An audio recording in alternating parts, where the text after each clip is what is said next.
So how long did you work for the Alestle, and what was your position? For the Alestle, I worked for about 2 semesters, and as my position, I was news reporter. Okay.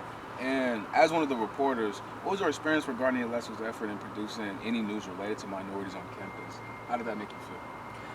I feel like as far as the effort was there, the actual staff members, they were with the cause. They were with a movement to have all voices being shined a light on. But however, it kind of leads to the underlying issue is that sometimes with the school, they have a bad thing of trying to censor things, or let's say if it's a problem that's going on in the school that is affecting said minorities, they advise their staff members not to really speak up or to be silent on. So it's not the actual problem with the staff, it's the problem of the limitations or the things that affect the staffs into bringing those stories.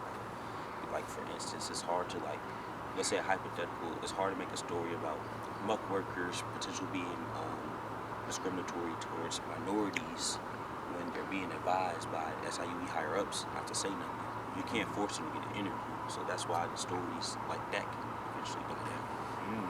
So essentially, the problem is not the people, but the representatives, quote unquote.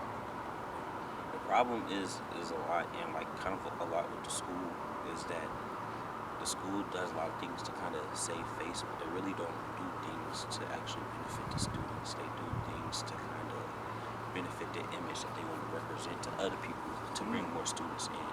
I think the problem that's coming in now is when they brought in an influx of people, the problems have been highlighted and broadened because now more people have more eyes on these topics. I think a big example will be is kind of the coverage of students passing away. We had a couple students passing away.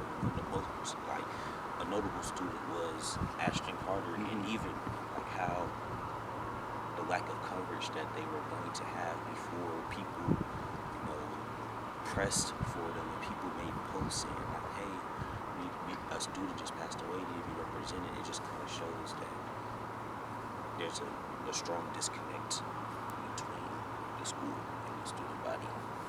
Okay. Thank you so much. And what's your name? Thank Thank you for your time.